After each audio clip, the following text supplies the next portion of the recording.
Darnaud, je crois. Si vous nous rejoignez, merci à tous. Il est pratiquement 21h30. Les deux informations de cette soirée, c'est la remise en liberté d'Alexandre Benalla et de Vincent Crase, donc après une semaine d'incarcération.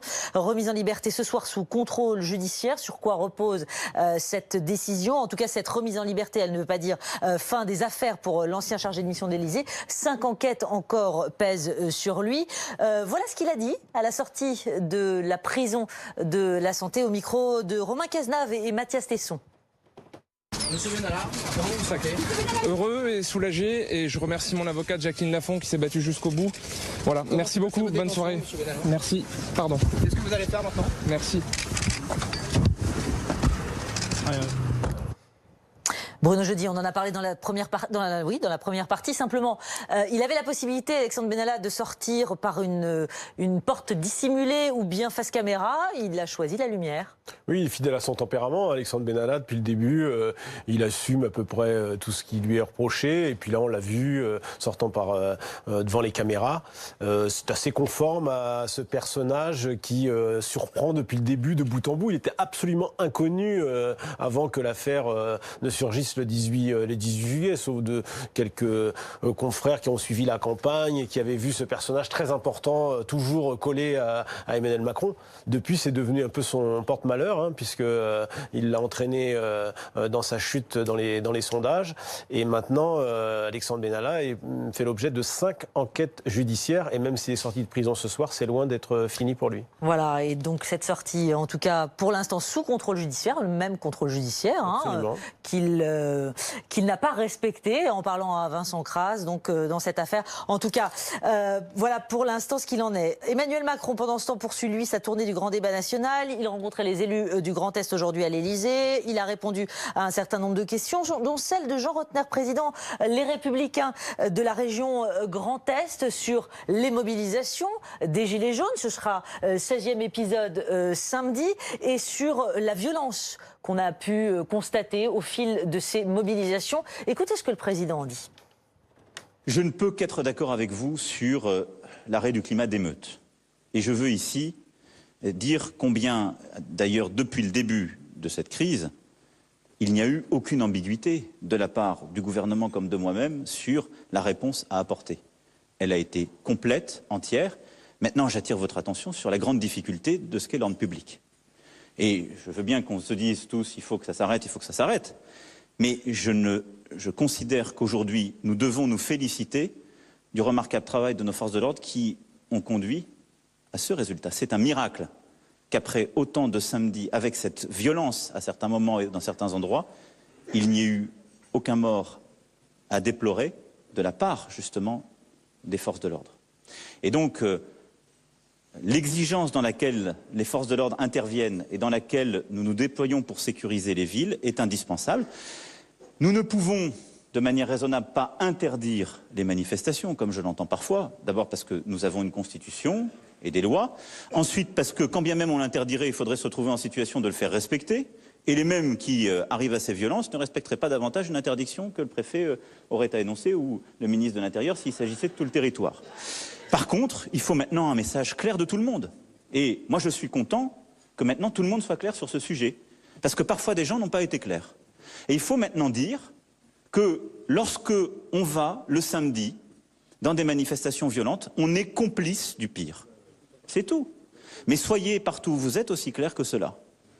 Et moi, je déplore qu'il n'y a pas toujours eu cette clarté. Alors, on vous a donné la parole dans la première partie, Sarah Aléry, Sébastien Huyghe, mais je voudrais vous entendre Jean-Sébastien Ferjou, Aude Rossignol, Bruno Jeudi, avant de, évidemment, vous laisser débattre tous les deux. Mais Jean-Sébastien Ferjou, Aude Rossignol, comment on lit cette sortie d'Emmanuel Macron aujourd'hui? À la fois, on peut se dire que c'est quelque chose qu'on attendait, une phrase comme ça, qui a du sens, qui est forte, compte tenu de ce qu'on a pu voir comme dégâts à Paris et un peu partout dans les villes de France. Et à la fois, on se demande s'il n'y a pas un excès de confiance chez le président. Il aurait probablement été plus juste de dire ce qui reste dans les manifestations au moment où elles dérapent ceux-là se rendent complices du pire. Parce qu'il y a quand même souvent deux moments différents dans les manifestations.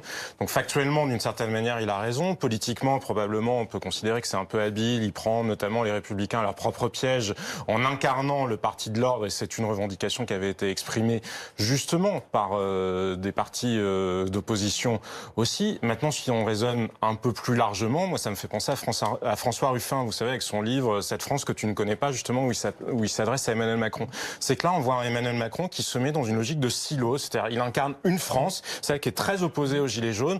Il me semble quand même qu'il est censé être le président de tous les Français, et c'est à peu près la même logique que celle de François Ruffin, qui prétend, lui, connaître mieux la France qu'Emmanuel Macron, comme s'il était à lui seul la France. Mais voilà, on vit dans une société où la République est atomisée.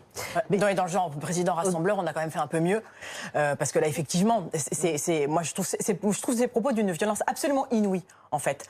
D'une violence absolument inouïe. Absolument inouïe, parce que d'abord, à quel moment est-ce que vous savez, quand vous allez à une manifestation, si elle va devenir violente? Moi, je sais pas. Hein.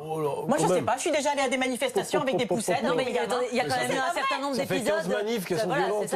Elles sont pas toutes violentes. Mais si. Elles sont pas toutes violentes. C'est à Paris. Mais non, à Paris, elles sont toutes mais violentes. pas partout, enfin, c'est pas vrai. Mais si, à Paris, Mais non, c'est pas vrai. Il y a des endroits, il y a des endroits où ça dégénère, mais toutes les manifestations. Après 17h en général. À Paris, ça dérape tous les samedis avant. Non, d'abord, il y a plein d'endroits où ça pète pas. Pardon, vous y étiez ou pas? Moi, oui. Donc voilà. Mais vous n'avez pas fait toute la France non plus. Non, mais non, pas toute la France. Donc vous savez bien que ça. Simplement. Mais il y a des endroits où ça dégénère. C'est pas partout que ça dégénère. Par ailleurs, moi, je serais un petit peu plus modeste et je fanfaronnerais un peu moins que Emmanuel Macron, vu le nombre de blessés graves qu'il y a eu. Et les blessés graves, c'est aussi les forces de police. Et le Conseil de l'Europe aujourd'hui, c'est pas des punks à chiens, c'est pas des zadistes, c'est pas des droits de l'hommiste fous furieux. Et aujourd'hui, ils pointent du doigt la France à cause des violences policières. Non mais là-dessus, Aude, on peut se retrouver. Non mais d'accord, donc là-dessus, on peut se retrouver. Je suis désolée, pour monter en haut du mât, il faut avoir les fesses. Non mais Aude, on peut se retrouver. Barre. Donc ça suffit. Emmanuel Macron, tant qu'il ne sera pas exemplaire, il ne donnera pas des leçons de démocratie. On peut se retrouver sur le nombre de blessés dans les forces de police, le nombre de blessés, ok. Moi, je crois qu'Emmanuel Macron, dans cette affaire, il fait un calcul, c'est savamment calculé. Il n'aurait jamais prononcé cette phrase il y a un mois. Il voit bien que l'opinion est en train de basculer dans cette affaire. Le dernier sondage en date, 55% des Français veulent que ça s'arrête. Les Français en ont ras-le-bol, ils sont lassés de ces manifestations à répétition. Et les Gilets jaunes sont quand même en train de perdre la bataille, qu'on le veuille ou non. Et donc il va dans le sens du vent, mais c'est pas la politique. Non mais Emmanuel Macron, d'abord, il est rescapé de cette affaire. Il y a un mois, il n'aurait jamais osé dire ça. Aujourd'hui, il peut le dire. Après, il en profite, et là je suis d'accord, il en profite parce que cette région du Grand Est, c'est beaucoup d'élus LR qui étaient devant lui, et il leur dit, les amis, il faudrait aussi que vous disiez à vos concitoyens dans vos communes qu'il faudrait faire attention avant d'aller manifester et se retrouver dans des situations compliquées plutôt que jouer double jeu. On va entendre Sébastien Huyghe et Sarah Léry. Il fanfaronne pas, je vous dis pas que... Oui, il fanfaronne. C'est-à-dire qu'il capitalise, en tout cas, il capitalise effectivement sur cette légitimité démocratique dont certains Français ont besoin aujourd'hui, une grosse proportion des Français, les commerces effectivement dont les rideaux se baissent, etc. Ces commerçants qui n'en peuvent plus. Bien sûr, la baisse de sympathie pour le mouvement. Alors justement, les Gilets jaunes, comment prennent-ils cette sortie d'Emmanuel Macron? David Poulain, bonsoir. Vous êtes Gilet jaune de Bordeaux, membre de l'association des Gilets jaunes constructifs avec Wiltod Stanik pour BFM TV. Comment vous avez reçu cette sortie d'Emmanuel Macron? Une nouvelle provocation, parce qu'Emmanuel Macron fait un jeu politique, parce que s'il voulait vraiment arrêter le mouvement des Gilets jaunes, il s'y serait pris autrement, et notamment en répondant aux revendications contre la lutte contre l'injustice sociale et fiscale. Or, une nouvelle fois, comme par hasard, il provoque à quelques jours des mobilisations en diabolisant le mouvement de Gilets jaunes, parce que quelque part, le grand perdant de tout ça, tout à l'heure ça a été dit, les gilets jaunes ou les policiers ou peu importe, non, le grand perdant, la grande perdante de ce mouvement-là, c'est la France. Parce que la France est en train d'être cassée en deux. Et le président de la République, aujourd'hui, je le dis, et je le dis avec les mots justes, insulte les institutions en divisant le pays en deux. Son rôle premier, le premier rôle du président de la République, c'est d'unir son peuple. Et il le casse en deux pour un jeu politique. Les historiens, certainement dans le futur, nommeront Emmanuel Macron comme le pourfendeur de la France. C'est très dangereux. L'histoire de France est sans appel de ce côté-là. Il y a une France qui souffre aujourd'hui. Des gens qui n'arrivent plus à finir leur fin de mois, qui n'arrivent plus à payer leur crédit, qui n'arrivent plus à s'acheter ce qu'ils veulent, qui n'arrivent plus à trouver du travail ou qui sont mal payés et pas payés à juste titre. Et David ces gens-là, Poulain, si vous voulez bien, on il y a les madame, méprise. s'il vous Vous croyez plaît. qu'ils vont réagir comment ? David Poulain, si vous voulez bien échanger avec Sarah Aléry, elle est avec nous en plateau, porte-parole du MoDem, députée de Loire-Atlantique. Elle vous écoute et elle aimerait bien interagir avec vous. Moi, j'entends dans vos propos deux temps. D'abord, des revendications sociales. Et j'ai envie de vous dire, ben oui, on les a entendues. On les a entendues dès le 17 novembre dernier. Parce que, qu'est-ce qui s'est passé en décembre? Parce que il y avait des colères qui étaient légitimes. Il y a eu une loi qui a été votée, 11 milliards d'euros qui ont été injectés. D'abord, en disant, ce n'est que le début, parce que c'est ensemble qu'il faut poser le constat. Et aujourd'hui, il se passe quoi? Il y a des territoires où, eh bien, il faut venir débattre, il faut venir partager avec les autres Français, il faut venir construire. Alors, pourquoi continuer à faire des manifestations?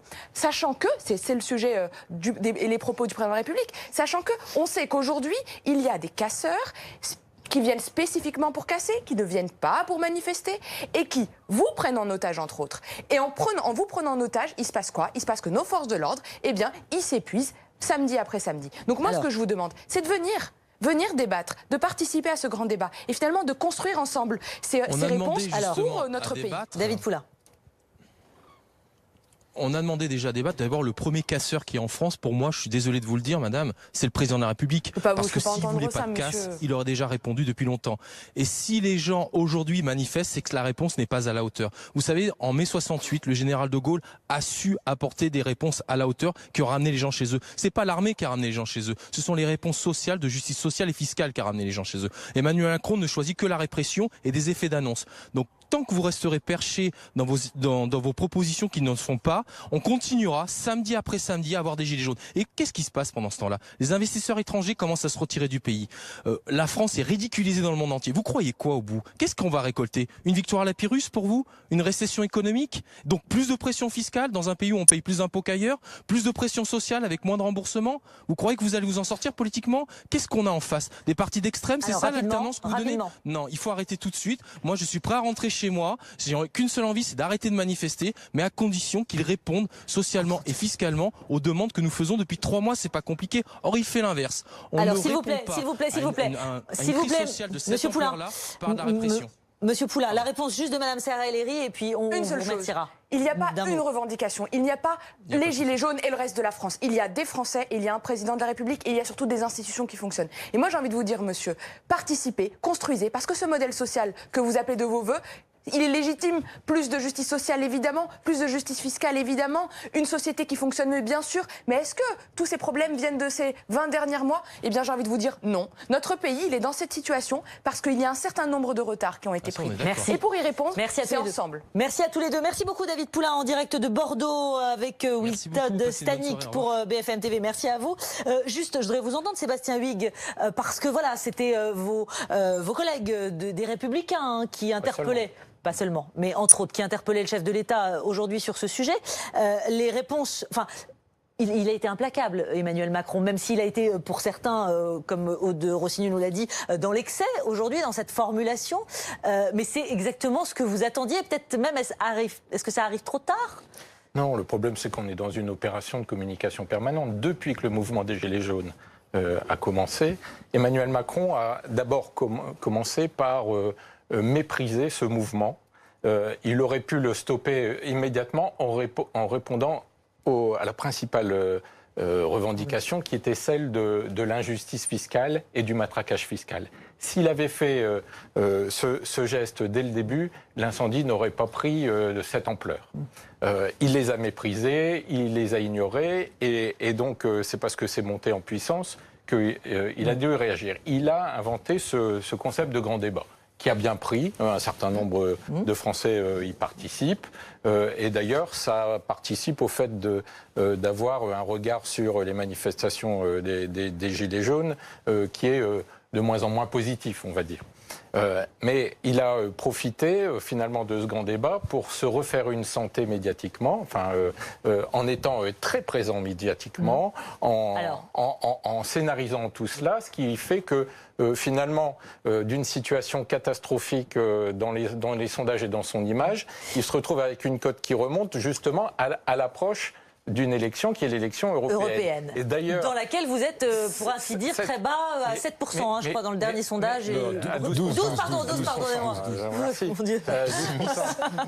Mais on est parti de 8, on est en train de remonter à 12. Ouais. Mais avec le matraquage médiatique qui a lieu aujourd'hui, à chaque intervention du président de la République dans le cadre du grand débat, aujourd'hui on nous dit que c'est à huis clos. Vous avez un enregistrement sur ce qu'il a dit. Ça montre bien qu'on est dans une opération formidable de communication en but de ces élections européennes. Et le problème qui se pose, c'est le temps médiatique. Nous avons saisi le CSA, pour dire attendez, on est dans le cadre d'une campagne électorale et le président de la République monopolise la parole pour faire monter la liste qu'il soutient. C'est pour ça que c'est à huis clos désormais. En tout cas, les derniers grands rendez-vous qui se sont tenus, c'était à huis clos. Le huis clos n'existe pas. Une portion en tout cas. Une autre actualité que j'aimerais bien évidemment vous soumettre ce soir, et certains ont déjà réagi, c'est la société Decathlon, le groupe Decathlon, qui a décidé de commercialiser au départ un voile de course, un hijab. Ce voile, vous savez, qui couvre les cheveux et la nuque, mais pas le visage, destiné aux femmes musulmanes qui le souhaitent pour rendre le sport plus accessible. L'indignation d'une partie de la classe politique, et face à la polémique, l'enseigne y a renoncé. Écoutez le directeur communication de Decathlon.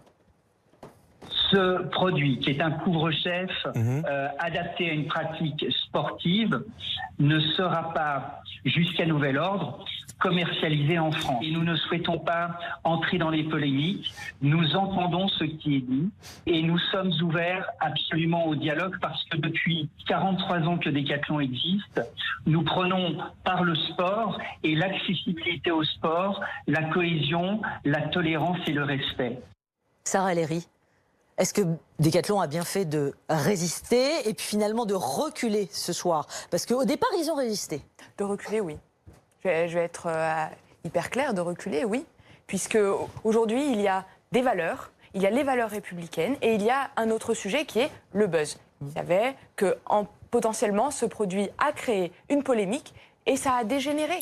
Et ça a dégénéré et finalement, ça touche quelque chose de bien plus profond dans notre société. C'est comment on fait demain pour vivre ensemble, que ça fonctionne mieux, que finalement il n'y ait pas des sujets comme ça qui embrasent, en tout cas aujourd'hui, l'actualité. Donc vous dites pas, la laïcité c'est aussi ça, finalement que chacun puisse se vouer à son culte librement, c'est pas l'empêcher de pratiquer sa religion, et c'est de pouvoir faire du sport dans les conditions qui vont bien? Bien sûr que c'est ça la laïcité, vous venez de la définir parfaitement, oui, mais et en même temps, c'est une entreprise avec les choix vestimentaires des unes et des autres qui vont bien? Je vous l'accorde, c'est aujourd'hui une entreprise française qui, en mettant en scène, a créé une polémique. Alors qu'il n'y aurait pas eu de polémique, on n'en serait pas là aujourd'hui.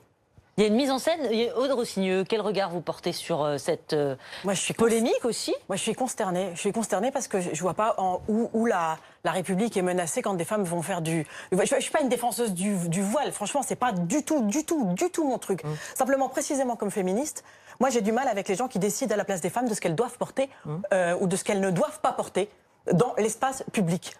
Il ne s'agit pas de la prof de sport de mes enfants, etc.